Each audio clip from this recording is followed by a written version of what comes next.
আসসালামু আলাইকুম রহমতুল্লাহ। Global knowledge international training institute থেকে আবারও স্বাগতম জানাচ্ছি ছোট্ট একটি ভিডিওতে। গ্লোবাল নলেজের সফলতা সারা বিশ্বব্যাপী আপনাদের কাছে দৃশ্যমান। এই সফলতার মূল যে কারণ সেটা হচ্ছে যে আমরা বেসিক থিওরিগুলোকে অ্যাপ্লাই করেই কাজগুলো করার চেষ্টা করি। ইলেকট্রনিক্সের যে কোনো বিষয় জাজমেন্ট করার জন্য অবশ্যই আপনাকে মিটার এবং ভোল্ট অ্যাম্পের সম্পর্কে যথাযথ ধারণা রাখতে হবে, আর আমরা এই ধারণাগুলোকেই সঠিকভাবে কাজে লাগানোর চেষ্টা করি। এই ফোনটি কাস্টমার নিয়ে আসছে এবং কাস্টমারের ভাষ্য হচ্ছে যে এই ফোনটি আমাদের সমস্যা হচ্ছে ফাস্টবুট মোডে চলে যাচ্ছে, এবং ফোনটি আমরা ফাস্টবুট মোডে যাচ্ছে কিনা সে বেশি দেখার জন্য ফার্স্ট টাইম ফোনটি অন করার প্রসেস করেছি, এবং পাওয়ার প্রেস করার পরে আমাদের ফোনটি অন হচ্ছে না। এটা কেন অন হচ্ছে না সে বিষয়টি আমরা দেখব। তার আগে আমরা এখানে একটি চার্জার কানেক্ট করব এবং চার্জার কানেক্ট করে বিষয়টি দেখার চেষ্টা করব। আমরা এখানে চার্জার কানেক্ট করেছি, দেখুন চার্জার কানেক্ট করার পরে এখানে কিন্তু ফাস্টবুটটা আসে। তো চার্জার কানেক্ট করার পরে ফাস্টবুটটা আসছে কেন সে বিষয়টি আমরা যদি ক্লিয়ার করি তাহলে ফার্স্ট টাইম আপনাকে দেখতে হবে। দেখুন চার্জার কানেক্ট করার পরে রেডমি এবং ফাস্টবুট অটোমেটিক চলে আসছে।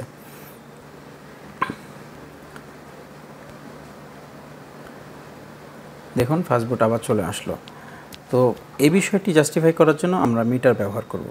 তো মিটার ব্যবহার করতে গিয়ে প্রথমেই আপনাকে দেখতে হবে ব্যাটারি ভোল্টেজটা সঠিকভাবে আছে কিনা।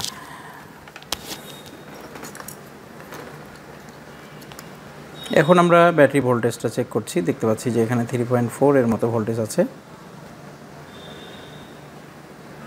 3.4, আর এই ভোল্টেজটা যথাযথ নয়, কারণ আমরা জানি যে আমাদের ফোনগুলো অন করার জন্য মিনিমাম 3.67 ভোল্টেজ লাগে, এবং 3.5 প্লাস হলে কিন্তু এটা চার্জারে চার্জ হওয়ার সক্ষমতা রাখে। যেহেতু আমাদের ভোল্টেজটা একেবারেই লো, যার কারণে আমাদেরকে ভোল্টেজটা প্লাস করতে হবে।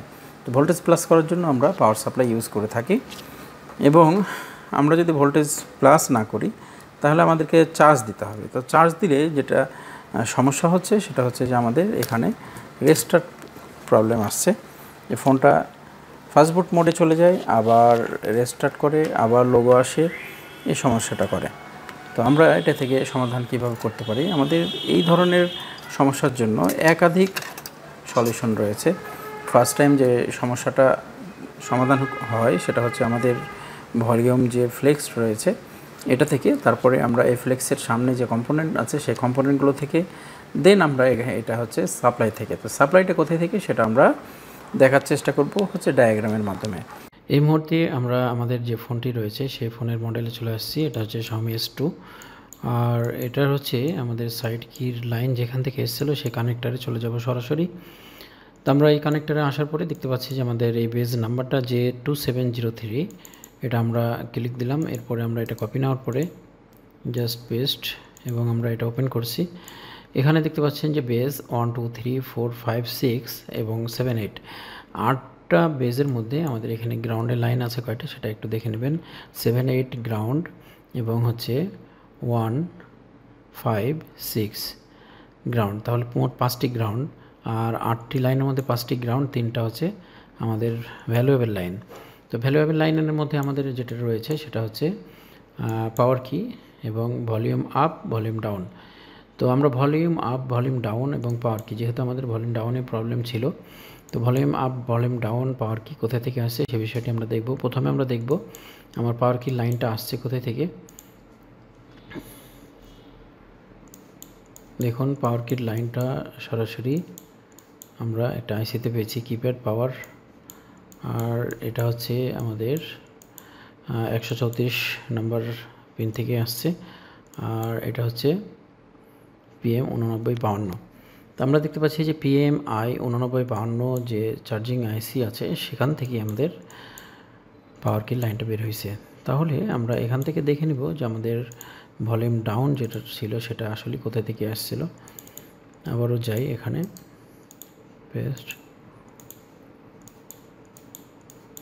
ভলিউম আপ এবং ডাউন একই আইসি থেকে।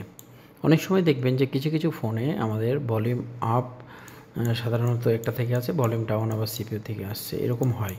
কিন্তু আমরা এখানে দেখতে পাচ্ছি যে পাওয়ার কি এবং ভলিউম ডাউন উভয়টি আমাদের আসছে হচ্ছে PMI 8952 থেকে, এবং আমাদের ভলিউম আপ যেটা রয়েছে এটা আসছে দেখুন MSM 8953, আর এটা হচ্ছে অ্যানাদার আইসি। তাহলে এখানে আমরা দেখতে পাচ্ছি যে এই পার্ট নাম্বারটা হচ্ছে U0501D। তাহলে এটা আমরা একটু দেখে নিই যে এটা কোথায় আছে। ডি মাইনাস করতে হবে, এরপরে আমরা সার্চ করি, অনেকগুলো আমাদের সার্চ রেজাল্ট রয়েছে। এবার দেখুন যে এটা কোন জায়গায় আছে। এটা হচ্ছে আমাদের ইএমএমসি, এটা হচ্ছে সিপিইউ, ঠিক আছে। তাহলে সিপিইউ থেকে আমরা ভলিউম আপ যে লাইনটি রয়েছে সেটা পাচ্ছি।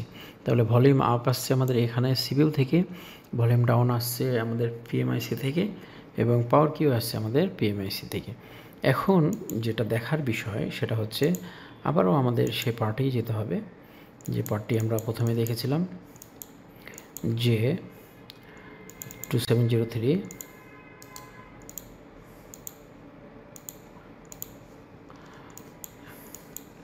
এই ওয়েজের সঙ্গে কি কি কম্পোনেন্ট আছে সেটাকে আমাদেরকে আগে বাছাই করতে হবে। দেখুন এখানে আমাদের ইন টোটাল ওয়েজে লাইনটা আমরা এখান থেকে শুরু হওয়ার পরে আমরা এখানে শুধুমাত্র 3টা ওয়েজে 3টা কম্পোনেন্ট পাচ্ছি, যার ভ্যালু হচ্ছে 1 কিলো ওহমস।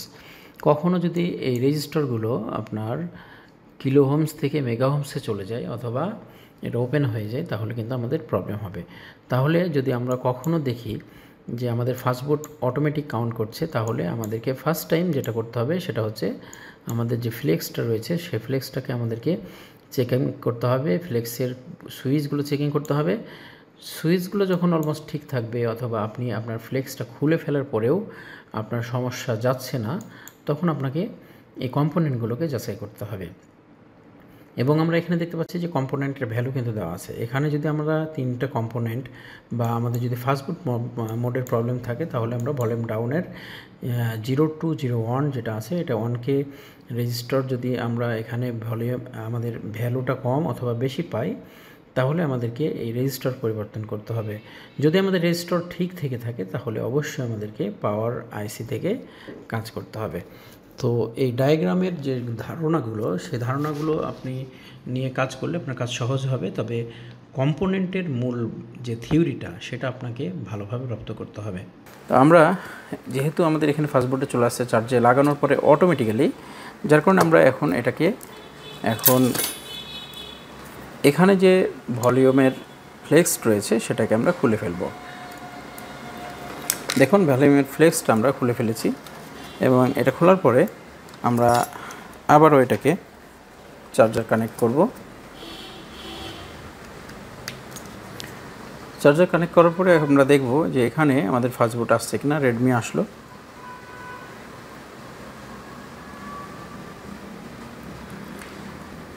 দেখুন রেডমি এসেছে, এখনও পর্যন্ত ফাস্টবুট আসে নাই এবং সিগন্যাল আসছে। এর অর্থ এই যে আমাদের এই ফ্লেক্সের প্রবলেম, এই ফ্লেক্সের প্রবলেমটা আমরা কিভাবে জাস্টিফাই করতে পারি সে বিষয়টি দেখব। আমরা জানি যে আমাদের ভলিউম ডাউন চেপে ধরে যখন আমরা পাওয়ার দিই অথবা আমাদের ইউএসবি লাগাই তখন কিন্তু আমাদের ফাস্টবুট মোড আসে Xiaomi ফোনের ক্ষেত্রে। তাহলে আমাদের ভলিউম ডাউন যে সুইচটা রয়েছে এটাতে প্রবলেম আছে। এখন এই সুইচ চেক করার যে সঠিক নিয়মটা রয়েছে সেটা আমরা দেখানোর চেষ্টা করব। আবার আমরা মিটারের দিকে ফলো করি এবং আমরা এখান থেকে সুইচকে মিটারের মাধ্যমে চেক করব। তো মিটারকে এই মুহূর্তে কি করতে হবে, মিটারের যেহেতু ব্যবহার সম্পর্কে আপনাদেরকে আগ্রহী করার লক্ষ্য নিয়ে কিন্তু গ্লোবাল নলেজ সবসময়ের জন্য কাজ করে। টেকনিশিয়ানরা যে কোনো বিষয় আপনারা ফাইন্ড আউট করতে পারবেন এই মিটারের মাধ্যমে। দেখুন যখন আমাদের একটা পাওয়ার সুইচ অথবা ভলিউম সুইচ শর্ট হয়ে যায় তখন কিন্তু পাওয়ার সুইচের মাধ্যমে আমাদের ফোনগুলো রেস্টার্ট প্রবলেম আসে। আর যখন ভলিউম প্রবলেম হয় তখন ভলিউমের ক্ষেত্রে যেটা হয় সেটা হচ্ছে যে কখনো ফাস্টবুট কখনো রিকভারি বা অ্যানাদার কোনো মোডে সে চলে যাচ্ছে। তো এটা চেক করার জন্য আমরা সুইচ চেক করার জন্য অলমোস্ট করি কি আমাদের ডিজিটাল মিটারগুলোতে আমরা এখানে কন্টিনিউটি মোড নেই। দেখুন দুটো এক জায়গায় দিলে বিপ হয়। তো কন্টিনিউটি মোডে নেওয়ার পরে এখানে দুই সাইডে ধরলে আমাদের সুইচটা আমরা নষ্ট পেলে আমাদের বিপ দিবে, স্বাভাবিক। কিন্তু আমরা এখন এখানে দেখতে পাচ্ছি যে কিছু ভ্যালু দেখাচ্ছে যেটা হচ্ছে 52.8, তাই না, 52.8 8 ভ্যালু দেখাচ্ছে আমাদের এখানে। এখন এই ভ্যালু সম্পর্কে যদি আমরা সুনিশ্চিত হতে চাই, তাই আমরা এখান থেকে কন্টিনিউটি মোড, যেহেতু বিপ দিচ্ছে না, বিপ না দিলে আমরা মনে করে নিতে পারি যে এটা আমাদের সুইচটা ঠিক আছে। কিন্তু আমরা দেখুন ভলিউম আপে আসি, ভলিউম আপে আসার পরে দেখুন যে এখানে কোনো রিডিং আসে না। আবার আমাদের এখানে পাওয়ার কি যেটা আছে সেখানে কিন্তু কোনো ভ্যালু দেখায় না। কিন্তু আমরা যখন ভলিউম ডাউনে আসি তখন আমাদের এখানে এই দেখুন 52.4 দেখাচ্ছে। অর্থ এখানে যে ভলিউম ডাউন আছে সেই ডাউনে আমাদের রেজিস্ট্যান্স তৈরি হয়েছে। এখন আমরা এটাকে প্রপারলি চেক করতে গেলে আমাদেরকে ওহম মোডে আসতে হবে। এবার দেখুন মিটারের যে রিডিংয়ের খেলাগুলো রয়েছে সেই সম্পর্কে আমরা একটু শিওর হই। দেখুন আবার এখানে ওহম দেখায় আমাদের, এবং এটা আমাদের অলমোস্ট ওহমটা দেখাচ্ছে প্রায় 17 মেগা ওহম। 17 মেগা ওহম, এটা কিন্তু অনেক বড় একটি বিষয়। আবার এখন দেখুন 43 ওহম, এই ওহমটা কিন্তু কম বেশি হতেই আছে। 43 ওহম দেখাচ্ছে, কিছুক্ষণ আগে আবার মেগা ওহম দেখালো, তার মানে এখানে রেজিস্ট্যান্সটা পরিবর্তনশীল হয়ে আছে। আচ্ছা, এখন যেহেতু এই সুইচে আমাদের ওহম শো করছে, তার মানে এখানে একটা সেমি কন্ট্যাক্ট তৈরি হয়েছে। এই সেমি কন্ট্যাক্টের কারণে আমাদের এই সমস্যাটা হচ্ছে। স্বাভাবিকভাবে আমরা এটাকে যদি চেঞ্জ করে ফেলি তাহলে আমাদের সমস্যার সমাধান হবে। তো আমরা ফার্স্ট টাইম এটাকে রিমুভ করব। চেঞ্জের বিষয়টা আমরা যেহেতু অনেকেই বুঝি যে চেঞ্জ কীভাবে করতে হয়, সে বিষয়টি নিয়ে আমরা কথা না বলে সরাসরি এটাকে রিমুভ করে তারপর আপনাদেরকে দেখানোর চেষ্টা করব। আমরা সুইচটা পুরোটাই লাগিয়ে ফেললাম, কারণ হচ্ছে যেহেতু সুইচ লাগাতেই হবে, যার কারণে কমপ্লিটলি সুইচ লাগিয়েই তারপরে আপনাদেরকে দেখানোর চেষ্টা করছি। সুইচ লাগানোর ভিডিওটা আমি করি নাই, কারণ হচ্ছে যেহেতু আমরা এই কাজটি হরহামেশাই করে থাকি, জাস্ট মিটারের যে ভ্যালুগুলো আছে সে বিষয়গুলো নিয়ে কথা বলার চেষ্টা করেছি। এখন দেখুন যে আমাদের এখানে কোনো ধরনের ফাস্টবুট মোড বা ফোনটা অন হওয়ার প্রসেস করছে না। এখন যদি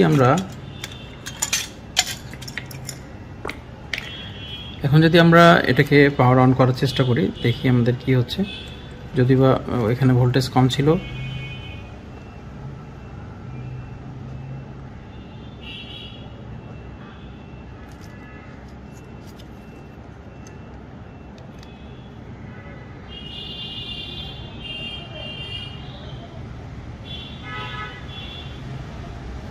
যেহেতু ভোল্টেজ কম আছে যার কারণে এখানে কোনো সেন্স করছে না। আমরা এখন এখানে চার্জারটা কানেকশন করব।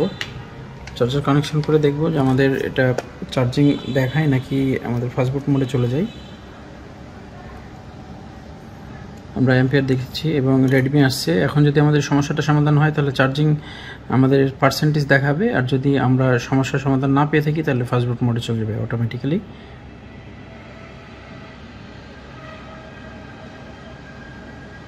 পার্সেন্টেজ আসছে এবং 3% চার্জ, তার মানে আমাদের ফোনটি অলমোস্ট রেডি হয়ে গেছে।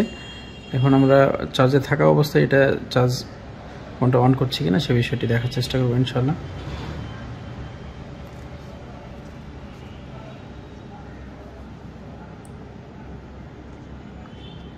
ব্যাটারিটা একটু দুর্বল আছে।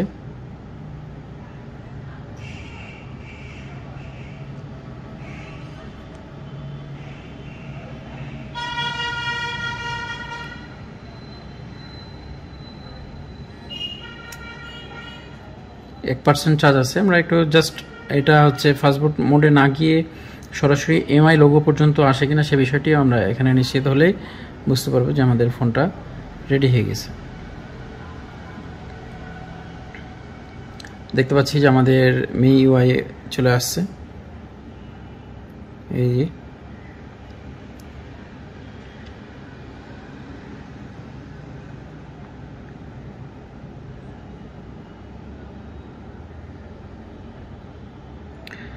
আলহামদুলিল্লাহ, শুক্রিয়া। আমরা ফোনটা রেডি করেছি এবং আপনাদেরকে দেখানোর চেষ্টা করেছি। মিটার যদি আমাদের সঠিকভাবে জানা থাকে তাহলে আমরা অলমোস্ট সকল কাজগুলো সহজে করতে পারবো।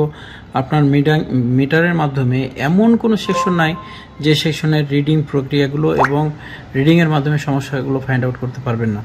অতএব আমাদেরকে অবশ্যই মিটার এবং ভোল্ট অ্যাম্পিয়ার সম্পর্কে যথাযথ আইডিয়া নিতে হবে এবং স্কিমেটিক ডায়াগ্রাম যদি আমরা ভালোভাবে রপ্ত করতে পারি তাহলে আমাদের কাজগুলো সহজ হয়ে যাবে। আর আশা করি মোবাইল সার্ভিসিং সেক্টর আমরা আমাদের গ্রাহককে আরও ভালো কিছু দেওয়ার জন্য অবশ্যই নিজেদেরকে সেভাবে প্রস্তুত করবো ইনশাআল্লাহ। সকলে ভালো থাকবেন। আসসালামু আলাইকুম ওয়া রাহমাতুল্লাহ।